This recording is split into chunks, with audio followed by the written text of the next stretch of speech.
Hello बच्चों, good morning to all of you. और आप सभी का स्वागत है हमारे एक्स्ट्रा स्कोर कोचिंग के YouTube channel extra score digital पर। बच्चों, ये हमारा कोचिंग के द्वारा जारी किया गया मॉडल पेपर 6 है और आप हमारे प्लेलिस्ट में जाकर के बाकी और भी मॉडल पेपर पढ़ सकते हैं। कुल मिलाकर के आपको हमारे मॉडल पेपर में जो ये आपको लिस्ट में मिलेगा, ये 10वां मॉडल पेपर मैं आपके लिए अपलोड कर रहा हूं। तो आपके लिए ये मॉडल पेपर देखना बहुत बेनिफिशियल रहेगा, क्योंकि आपके लिए जो ये मॉडल पेपर डिजाइन किए गए हैं ये फुल्ली एग्जामिनेशन बेस्ड है। तो चलिए, मैं फिजिक्स का क्वेश्चन पेपर लेकर के आया हूं आपके लिए, जो आपके एग्जाम पॉइंट ऑफ व्यू से बहुत इंपॉर्टेंट है। और फटाफट तैयार हो जाइए आप भी पेन पेपर लेकर के, ताकि आप भी अपने आंसर्स को दे पाए और क्रॉस चेक करें कि आपका कितना आंसर सही जा रहा है। ओके, तो चलिए मैं स्टार्ट करता हूं और पहला क्वेश्चन लेता हूं हमारे फिजिक्स का। क्या दे रखा है? निकेल इज, ओके, जो निकेल होता है वो क्या होता है? Diamagnetic, paramagnetic, ferromagnetic, none of these. तो ऑप्शन सही ऑप्शन चुनना है। निकेल क्या होता है? तो आंसर हो जाएगा फेरोमैग्नेटिक, ऑप्शन सी सही हो जाएगा। चलिए आगे बढ़ते हैं, क्वेश्चन नंबर 2 लेते हैं। क्वेश्चन नंबर 2 क्या है कि क्या दिया हुआ है? In a cyclotron the angular frequency of the charged particle is independent of the. क्या रखा है कि साइक्लोट्रॉन में जो एंगुलर फ्रीक्वेंसी आप कैलकुलेट करते हो वो किससे इंडिपेंडेंट होता है? कोई भी चार्ज पार्टिकल का। तो एंगुलर फ्रीक्वेंसी जो होता है, जिसको अपन ओमेगा भी कहते हैं, ये क्यूबी अपॉन में एम के बराबर होता है। एंगुलर फ्रीक्वेंसी जो होता है ये क्यूबी अपॉन में एम के बराबर होता है। ये ध्यान रखिए, ये फॉर्मूला भी हो सकता है आपके एग्जाम में पूछ दिया जाए। तो क्यूबी अपॉन में एम, क्यू है चार्ज, बी है मैग्नेटिक फील्ड इंटेंसिटी और एम है चार्ज का मास। ओके, तो देखिए मास, चार्ज और मैग्नेटिक फील्ड, इन तीनों पे ओमेगा डिपेंड किया, केवल किस पे नहीं किया? स्पीड पे। तो ऑप्शन बी सही हो जाएगा। चलिए आगे बढ़ते हैं, क्वेश्चन नंबर 3 लेते हैं। क्वेश्चन नंबर 3 में दे रखा है SI unit of magnetic pole strength is. Okay, magnetic pole strength को स्मॉल m से डिनोट करते हैं, ध्यान रखिए। तो मैग्नेटिक मोमेंट जो होता है वो इक्वल होता है m इंटू 12 के, याद रखिए। तो मैग्नेटिक मोमेंट को लिख सकते हैं आप I dot area vector, okay, और ये हो जाएगा m इंटू 12 है कि नहीं? तो यहां से हमें m का ऐसा यूनिट बताना है। तो करंट, I करंट है, करंट का हो जाएगा एम्पियर, एरिया का हो जाएगा मीटर स्क्वायर, और इधर L जो डिस्टेंस को रिप्रेजेंट कर रहा है वो नीचे आएगा, यानी यहां मीटर। तो m, छोटा m जो हमारा क्या है? Magnetic pole strength. ध्यान रखिए बेटा, ये मैग्नेटिक पोल स्ट्रेंथ है, ये जो है मैग्नेटिक पोल स्ट्रेंथ है। मैं यहाँ पे आपको क्या कर देता हूँ, यहाँ P लिख देता हूँ, ठीक है, ताकि आपका अंडरस्टैंडिंग अच्छा हो जाए। तो ये MP है मैग्नेटिक पोल स्ट्रेंथ। अब ये M से ये M कट जाएगा तो बचेगा एम्पेयर मीटर।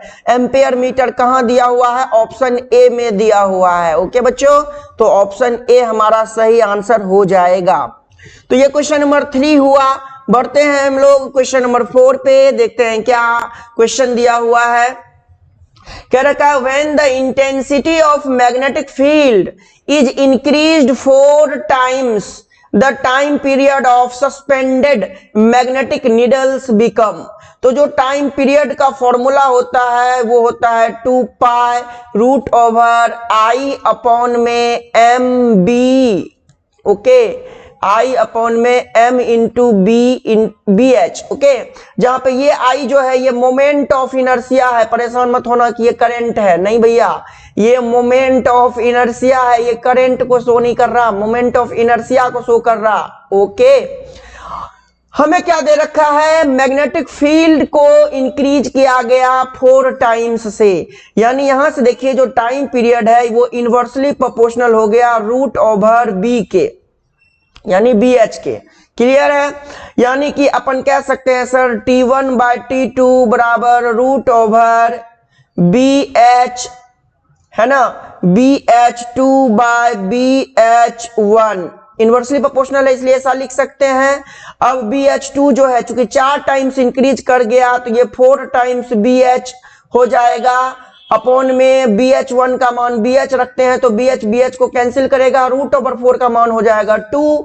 इसका मतलब T1/T2 कितने के बराबर आया है, T1/T2 2 के बराबर आया, तो T2 कितना हो जाएगा, T2 का मान हो जाएगा T1/2 के, यानी क्या हो जाएगा, हाफ हो जाएगा, क्या हो जाएगा, आधा हो जाएगा। ओके आगे बढ़े, देख लीजिए ध्यान से, मिस नहीं करना है ना, क्वेश्चंस को बढ़िया से समझिए, कॉन्सेप्ट्स के साथ समझिए।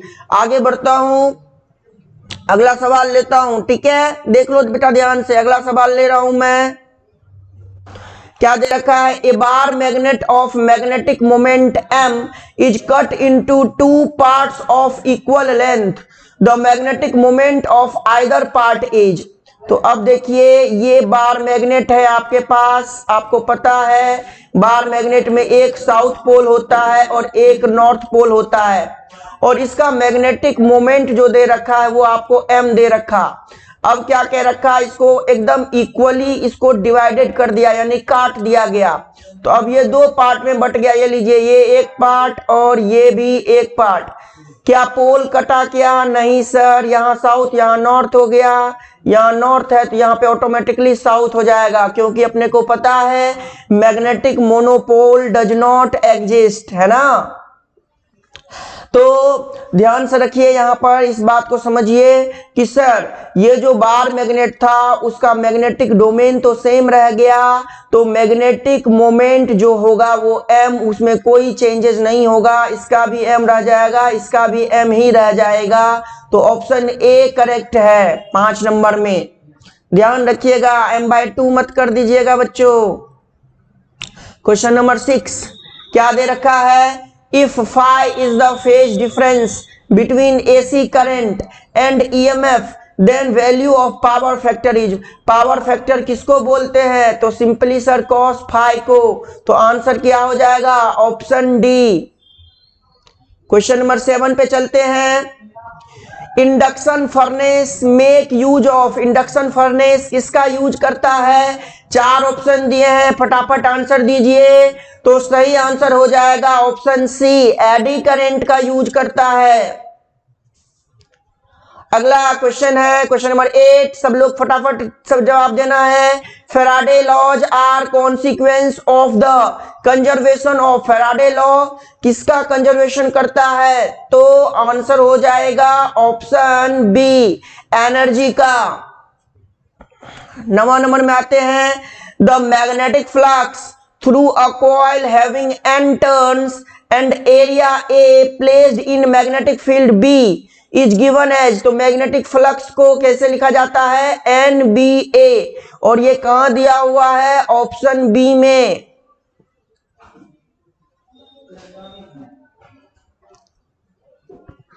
क्वेश्चन नंबर 10 बच्चों क्या दे रखा है, देखो, a magnetic dipole moment is a vector quantity directed from, यानी मैग्नेटिक डायपोल मोमेंट जिसको हम लोग m वेक्टर कहते हैं, इसका डायरेक्शन किधर होता है, तो ध्यान दीजिए, एक बार मैग्नेट की बात हो रही है, ये साउथ पोल ये नॉर्थ पोल, साउथ पोल को ट्रीट किया जाता है नेगेटिव चार्ज के तरह, नॉर्थ पोल को ट्रीट किया जाता है पॉजिटिव के तरह। तो मैग्नेटिक डायपोल मोमेंट का जो डायरेक्शन होता है वो साउथ से नॉर्थ के तरफ होता है, साउथ से नॉर्थ के तरफ, साउथ से नॉर्थ के तरफ। तो ऑप्शन ए सही हो जाएगा। Question number 11, if lambda not is the threshold wavelength for metal then the work function will be, तो फाई इक्वल्स टू क्या होता है, hc/λ0, कहां दिया हुआ है, ऑप्शन बी में, वर्क फंक्शन को फाई बोलते हैं बेटा। Question number 12, at stopping potential, stopping potential यानी नेगेटिव पोटेंशियल पे the photoelectric current becomes what, तो नेगेटिव पोटेंशियल पे फोटो इलेक्ट्रिक करंट यानी फोटो इलेक्ट्रिक इफेक्ट का क्वेश्चन है, क्या हो जाता है, तो ऑप्शन सी 0 हो जाता है। 12 का क्या हो जाएगा, ऑप्शन सी हो जाएगा। चलिए आगे बढ़ते हैं, 13 नंबर पे आते हैं। क्या दे रखा है? The de Broglie wavelength associated with a particle of mass m moving with velocity v and energy E is. तो अपन जानते हैं सर कि लेमडा बराबर होता है डी ब्रॉगली वेवलेंथ के लिए लेमडा बराबर होता है h बटा p, और p है क्या? p है मोमेंटम, लीनियर मोमेंटम, और p बराबर होता है, ध्यान से देखिए, काइनेटिक एनर्जी बराबर होता है p स्क्वायर बटा 2m, हो ना। तो p बराबर हो जाएगा √2 इंटू m इंटू के, और यहाँ पे k काइनेटिक एनर्जी है, हमें किसके बदले दिया हुआ है? काइनेटिक एनर्जी क्या दिया हुआ है? E दिया हुआ है, तो ये हो जाएगा √2me, तो ये हो जाएगा h अपॉन में √2 इंटू m इंटू E, ये हमारा वेवलेंथ हो जाएगा डी ब्रॉगली वेवलेंथ। तो ये कहाँ है? ऑप्शन सी में, तो ऑप्शन सी सही आंसर हो जाएगा, है ना। आगे बढ़ते हैं, question number 14, speed of photon is given by, आपको पता है फोटोन जो ट्रेवल करता है वो लाइट के स्पीड से ट्रेवल करता है, तो E इक्वल्स टू आप जानते हैं कि m इंटू सी स्क्वायर होता है, स्पेशल थ्योरी ऑफ रिलेटिविटी से आइंस्टाइन के अकॉर्डिंग ये इक्वेशन है, और E इक्वल्स टू आप लिख सकते हैं h इंटू न्यू, तो h into nu equals to M C square, तो c स्क्वायर का मान हो जाएगा h इंटू न्यू अपॉन में m, तो c का मान हो जाएगा √h इंटू न्यू अपॉन में m। न्यू क्या है? ये क्या है? ये फ्रीक्वेंसी है ना, फ्रीक्वेंसी ऑफ इंसिडेंट लाइट है, जो भी है ना। तो देखिए, तो कौन सा? h into nu by m, हमें स्पीड ऑफ फोटोन बताना था, और स्पीड ऑफ फोटोन कहने का मतलब हो गया कि फोटोन लाइट के स्पीड से ट्रेवल करता है, यानी हमें c का मान पूछा गया है। किसका मान? c का, तो कौन सा सही हो गया? Option A.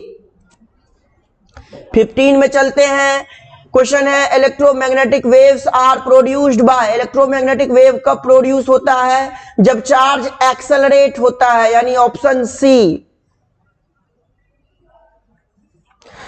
आगे बढ़ते बेटा, डिस्पर्सिव पावर 16 में है, डिस्पर्सिव पावर डिपेंड्स ऑन, तो डिस्पर्सिव पावर डिपेंड करता है म्यू पे, और म्यू क्या होता है? रिफ्रैक्टिव इंडेक्स, है ना, और रिफ्रैक्टिव इंडेक्स डिपेंड करेगा किसके ऊपर? प्रिज्म के मटेरियल पे, यानी option A. Question number 17, light propagates rectilinearly due to what? तो ऑप्शन 4 दिए हुए हैं, 4 ऑप्शन है, सही आंसर बताना है, तो क्या हो जाएगा? ऑप्शन डी, ऑप्शन डी हो जाएगा, तो ये आपका आंसर हो जाएगा ऑप्शन डी, है ना। अगला क्वेश्चन है क्वेश्चन नंबर 18 में है, displacement current is due to, displacement current जिसको आप आईडी बोलते हो, है ना, ये क्या कहते हैं? कैपेसिटर के प्लेट के बीच में जो करंट होता है उसको बोला गया है डिस्प्लेसमेंट करंट। वो किसकी वजह से होता है? तो आंसर होगा change in electric field with respect to time, okay ना, change in electric field with respect to time, option B. आगे, when a ray of light enters a denser medium from rarer medium, its wavelength, तो denser medium में enter किया कहां से? Rare medium से, तो अपन जानते हैं कि रेयर से डेंसर में जाएगा तो स्पीड कम हो जाएगा, तो v बराबर होता है f इंटू लेमडा। अगर v कम हो जाएगा, फ्रीक्वेंसी कांस्टेंट रहता है, तो लेमडा भी कम हो जाएगा, यानी वेवलेंथ डिक्रीज करेगा, ऑप्शन बी।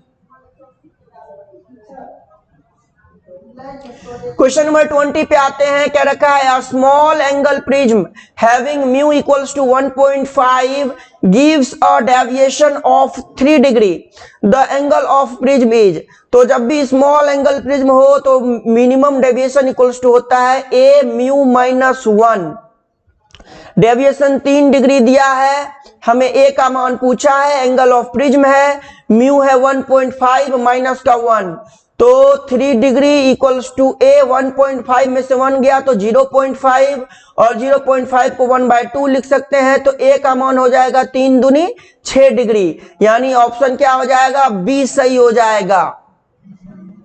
21, कह रखा है which of the following can not be polarized, किसको पोलराइज नहीं कर सकते, तो ऑब्वियस सी बात है साउंड वेव को नहीं कर सकते पोलराइज, क्योंकि साउंड वेव लॉन्गिट्यूडनल वेव है। 22 पे आते हैं, क्वेश्चन है the colour of light which travels fastest through a glass prism is, कह रखा है कि कौन ग्लास प्रिज्म में फास्ट ट्रेवल करेगा, तो ऑब्वियस सी बात है कि v इक्वल्स टू होता है f इंटू लेमडा। सर जिसका लेमडा ज्यादा उसका स्पीड भी ज्यादा, ऑब्वियस सी बात है, काम खत्म। तो लेमडा किसका, वेवलेंथ किसका ज्यादा होता है, रेड का, तो रेड का स्पीड भी ज्यादा होगा, ऑप्शन सी।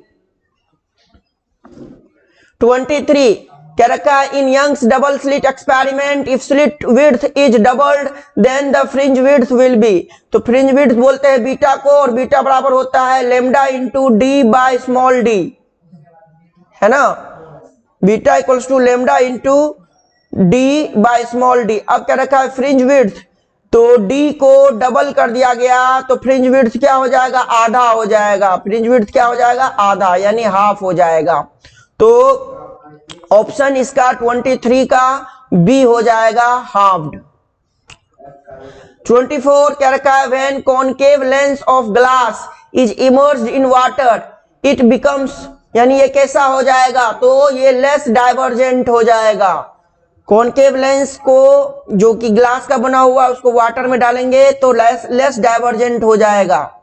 25 कह रखा है two plane mirrors are inclined at an angle of 72 degree, the number of images of a point object placed between them will be, तो पहले स्मॉल एन निकाल लो, स्मॉल एन होता है 360 डिग्री बटा में 72, जितना पे दोनों मिरर इंक्लाइंड है, भागा लगाओगे तो कितने बार में लगेगा, 5 बार में लगेगा, यानी एन का मान 5। अब ये 5 क्या आया, ऑड आया, तो जब नंबर जो है एन छोटा एन का मान ऑड में आए और ऑब्जेक्ट बाइसेक्टर पे नहीं रखा हुआ हो, बाइसेक्टर के अलावा कहीं भी रखा हुआ हो, तब नंबर ऑफ इमेज जो होता है ऑड के केस में वो एन के ही बराबर हो जाता है, यानी 5।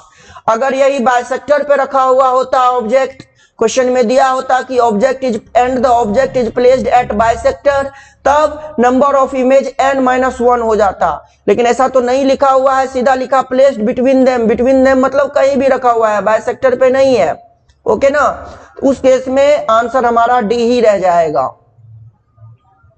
26 पे आते हैं, refractive index of glass is 3/2 and refractive index of water is 4/3। If the speed of light in glass is this then speed of light in water will be, तो म्यू इक्वल्स टू सिंपल सा formula याद use करिए c/v, okay, तो μ1/μ2 c speed of light है और v speed of light in particular medium है, तो μ1/μ2 हो जाएगा v2/v1 के, क्योंकि इनवर्सली प्रोपोर्शनल है। अब μ1 यानी कि आप ग्लास ले रहे हो तो μ1 3/2 और μ2 ले रहे हो आप वाटर, यानी 4/3, तो अपने को वाटर बताना है तो v2 हमें निकालना है और v1 ग्लास का दे रखा है 2 × 10⁸। अब देखो 3/2 और वहां पे 3 चला जाएगा ऊपर और नीचे 4, और यहाँ v2/2 × 10⁸। अब देखो इस 2 से ये 2 कैंसिल हो जाएगा, तो v2 का वैल्यू हो जाएगा v2 इक्वल्स टू 9/4 × 10⁸, तो ये हो गया 2.25 × 10⁸। क्या हो जाएगा 2.25, यानी ऑप्शन बी 2.25 × 10⁸ मीटर पर सेकेंड। अगला आते हैं 27 में है, if the ionization energy for the hydrogen atom is 13.6 electron volt, the energy required to excite it from the ground state to next higher state is, तो ये देखिए हाइड्रोजन एटम दे रखा है, उसके लिए n = 1 को ग्राउंड स्टेट कहते हैं, और नेक्स्ट हायर स्टेट कहने का मतलब n = 2 हुआ, तो ग्राउंड स्टेट पे इसके पास एनर्जी होता है -13.6 इलेक्ट्रॉन वोल्ट, और नेक्स्ट हायर स्टेट पे इलेक्ट्रॉन की एनर्जी होती है -3.4 इलेक्ट्रॉन वोल्ट, और कोई इलेक्ट्रॉन जो ग्राउंड स्टेट में है इसको यहां से एक्साइट करके है यहां पे लेके जाना है, देखो यहां पे लेके जाना है। कितनी एनर्जी की रिक्वायरमेंट होगी, तो इन दोनों का डिफरेंस जो होगा उसकी रिक्वायरमेंट होगी, यानी 10.2 इलेक्ट्रॉन वोल्ट, 10.2 इलेक्ट्रॉन वोल्ट, यानी ऑप्शन सी। अगला क्वेश्चन है 28, when an electron jumps from fourth orbit to the second orbit one gets the which series. तो ये देखिए, ये मैं फटाफट बना रहा हूं, ये n equals to 1, n equals to 2, n equals to 3, n equals to 4। अगर last line n equals to 2 पे आए, मतलब लाइन का डेस्टिनेशन n इक्वल्स टू 2 पे हो, मैं ये कहना चाह रहा हूं, तब ये सीरीज बामर सीरीज कहलाता है। कौन सा सीरीज? बामर सीरीज। ध्यान रखिए, अगर n इक्वल्स टू 1 पे आता तो वो लाइमन होता, तो n इक्वल्स टू 2 पे आ रहा है तो बामर सीरीज। अब पहला लाइन जो होगा वो n इक्वल्स टू 3 से n इक्वल्स टू 2 होगा, दूसरा लाइन होगा n इक्वल्स टू 4 से n इक्वल्स टू 2। तो बामर सीरीज का ये दूसरा लाइन हुआ ना, तो आंसर हो जाएगा ऑप्शन सी। ठीक है। अगला 29, the atomic mass unit of AMU is equivalent to energy, कितने के बराबर होता है? तो option B 931 mega electron volt. Question number 30 पे आते हैं, the half life of radium is 1600 years. Okay, what is the fraction of sample undecayed, यानी कितना बचा हुआ है आफ्टर 6400 ईयर्स। तो ध्यान दीजिए, शुरू में मान लीजिए n0 था, तो 1600 साल के बाद n0 बाय 2 बचेगा, क्योंकि हाफ बच जाएगा।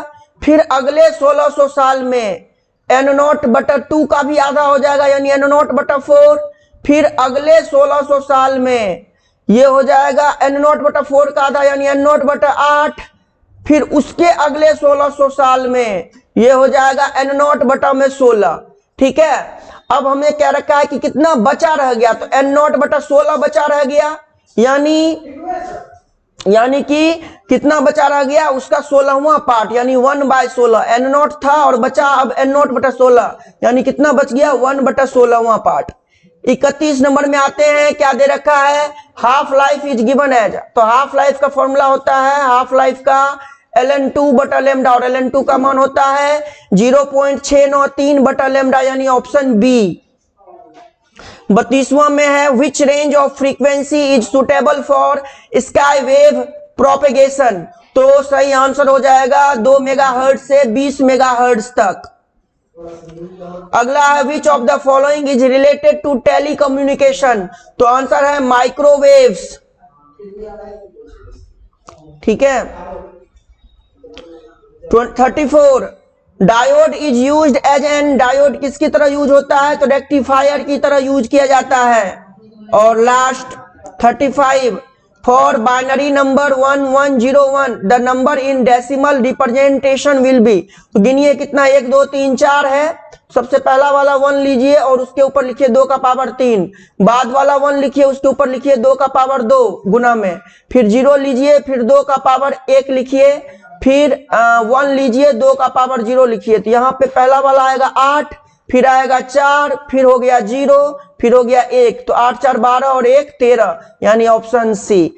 यानी ये मैंने आपके लिए मॉडल पेपर सॉल्व किया है। टोटल क्वेश्चन हमने 35 लिए।